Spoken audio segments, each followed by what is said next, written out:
जोहार झारखंड। मैं Pratap Kumar Jha, PGT teacher, +2 school Sarma. आज 22 सितंबर 2020 है। आज हम आपको हिस्ट्री पेपर में बुद्ध काल में राज्य और वर्ण व्यवस्था और द्वितीय नगरीकरणता बारे में कुछ टू द पॉइंट बताने जा रहे हैं, जो सभी प्रतियोगी परीक्षा एवं एकेडमिक परीक्षाओं में पूछे जाते हैं, जिन्हें बच्चे अपने आंसर में शामिल कर अच्छे मार्क्स अचीव कर सकते हैं। तो ये सभी विद्यार्थियों के लिए उपयोगी है ही, साथ ही उन लोगों के लिए भी उपयोगी है जो अपने भारतीय इतिहास की समृद्ध परंपरा को जानना चाहते हैं, समझना चाहते हैं। तो आज का जो टॉपिक है उसमें आगे बढ़ते हुए सबसे पहला पॉइंट जो मैंने नोट्स बनाया है वह है पुरातत्व के अनुसार ईसा पूर्व 6ठी सदी उत्तरी ताला पालिशदार मृदभांड अवस्था का आरंभ काल है। यानी ईसा पूर्व 6ठी सदी में ही NBPW जो ताल है मृदभांड का वह शुरू हुआ।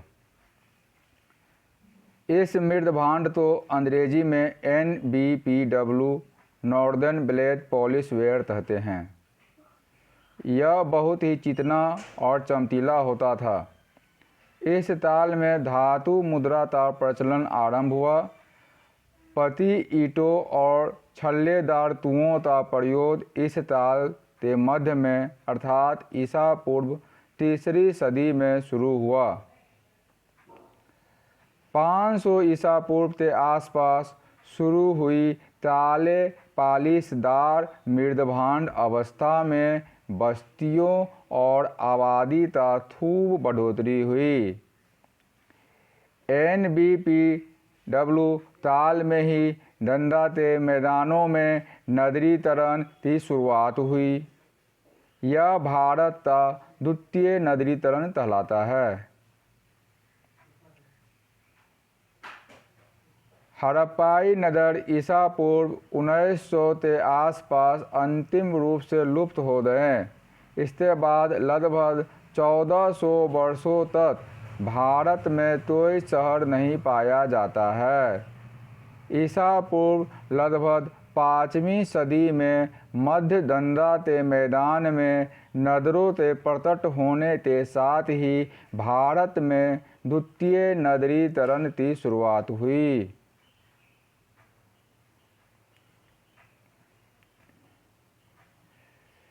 कौशाम्बी,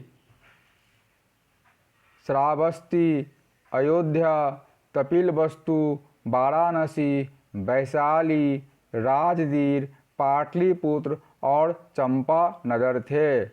प्रत्येक नगर में NBPW युद्ध या उसकी मध्यावस्था की बस्तियां और मिट्टी की संरचनाएं मिली है जो मौर्य पूर्व काल की हो सकती है। तमाम पाषाणीय चित्रित धूसर मृदभांड PGW वाली बस्तियों की तुलना में उत्तरी ताला पालिशदार मृदभांड वाली बस्तियों की आबादी में भारी वृद्धि हुई थी। सतपुत तुम्बतार के पास वैशाली के शहर में तुम्बतारों की 500 दुकानें थी। शिल्पी और वाणिज्य दोनों अपने अपने प्रमुखों के नेतृत्व में श्रेणियां बनाकर संगठित थे। हम शिल्पियों की 18 श्रेणियों का उल्लेख मिलता है, लेकिन विशेष उल्लेख केवल लुहारों, बढ़इयों, चर्मकारों और रंगकारों की श्रेणियों का हुआ है। वाराणसी में वैश्य या वाणिज्य लोगों की दलित ही श्रेणी व्यवस्था और स्थानीयकरण के परिणाम स्वरूप शिल्पियों में विशेषीकरण आया। शिल्प या दस्तकारी वंशगत थी, जिसके फलस्वरूप बेटा अपने तुल्यता व्यवसाय अपने पिता से सीख लेता था। इस ताल के सभी प्रमुख नगर नदी के किनारे और व्यापार मार्गों के पास बसे थे और एक दूसरे से जुड़े हुए थे। श्रावस्ती नगरी कौशाम्बी और वाराणसी दोनों से जुड़ी थी।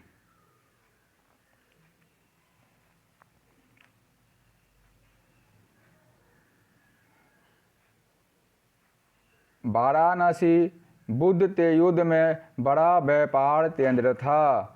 व्यापार मार्ग श्रावस्ती से पूर्व और दक्षिण की ओर निकलकर कपिलवस्तु और कुशीनगर तसिया होते हुए वाराणसी तक गया था।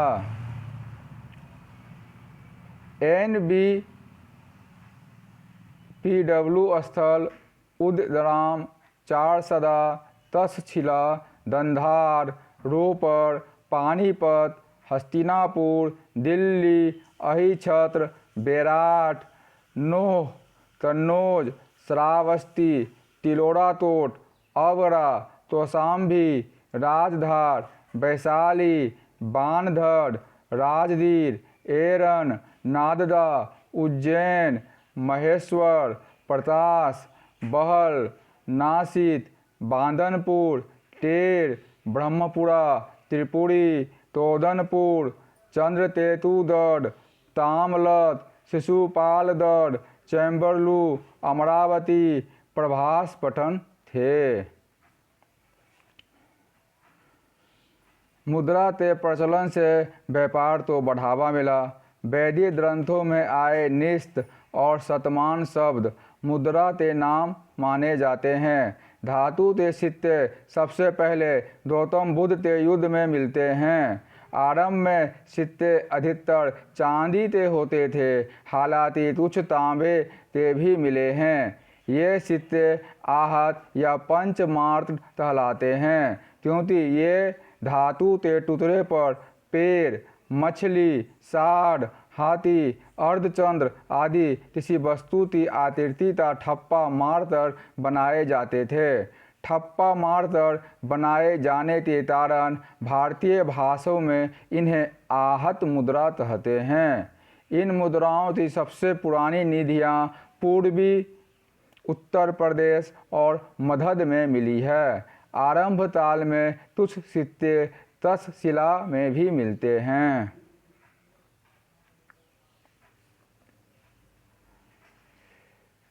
300 ईसा पूर्व तक नगरीकरण का पूर्ण विकसित स्वरूप दिखाई देता है। नगरीकरण से राज्य को समर्थन मिला, व्यापार में वृद्धि हुई, पढ़ाई लिखाई को प्रोत्साहन मिला।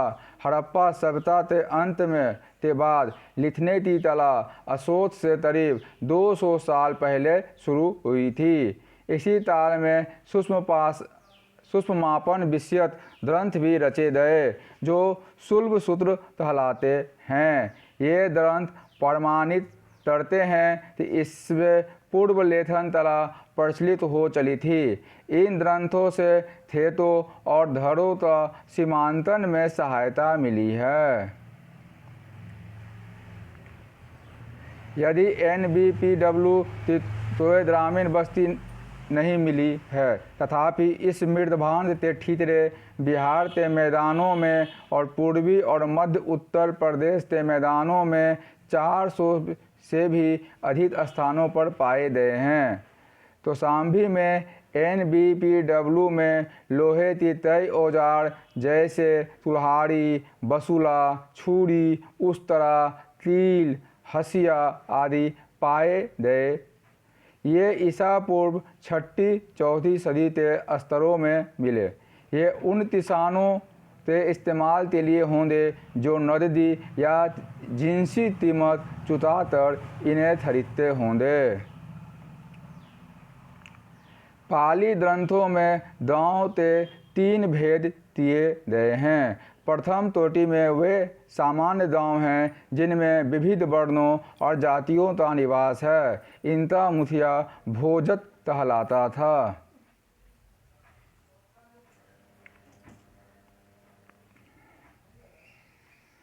द्वितीय तोटी में ऐसे उपनगरीय गांव थे जिन्हें शिल्पी ग्राम कह सकते हैं, जैसे वाराणसी के निकट एक बढ़ईता गांव या रथतार ग्राम था। नगरों तो देहात से जुड़ते होंगे। तृतीय तोटी में सीमांत गांव आते हैं जो जंगल से संलग्न देहातों की सीमा पर बसे होते थे।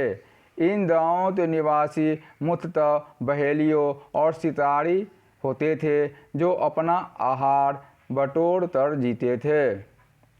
किसान अपनी उपज का छठा भाग कर या राजंश के रूप में चुकाते थे। धनी किसान दहपति पाली शब्द है कहलाते थे। ये लगभग वेश्यों के ही एक उपवर्ग में आते थे। NBPW काल में पूर्वी उत्तर प्रदेश और बिहार में पैदा होने वाले मुख्य अनाज चावल था। इस काल को पाली और संस्कृत ग्रंथों में रोपाई का पर्यायवाची शब्द मिलता है। इसके अतिरिक्त किसान जो दलहन, ज्वार, कपास और ईख की भी खेती करते थे। लोहे के फाल के प्रचलन से तथा इलाहाबाद और राजमहल के बीच की जलोढ़ मिट्टी की उर्वरता के कारण खेती में भारी उन्नति हुई। तकनीकी ज्ञान नगरीय और ग्रामीण अर्थव्यवस्था की प्रगति का मूल मंत्र बन गया। राजघाट वाराणसी में मिले कुछ औजारों से प्रकट होता है कि वे सिंहभूम और मयूरभंज में मिलने वाले लोह अयस्क से बनाए गए थे। धन्यवाद।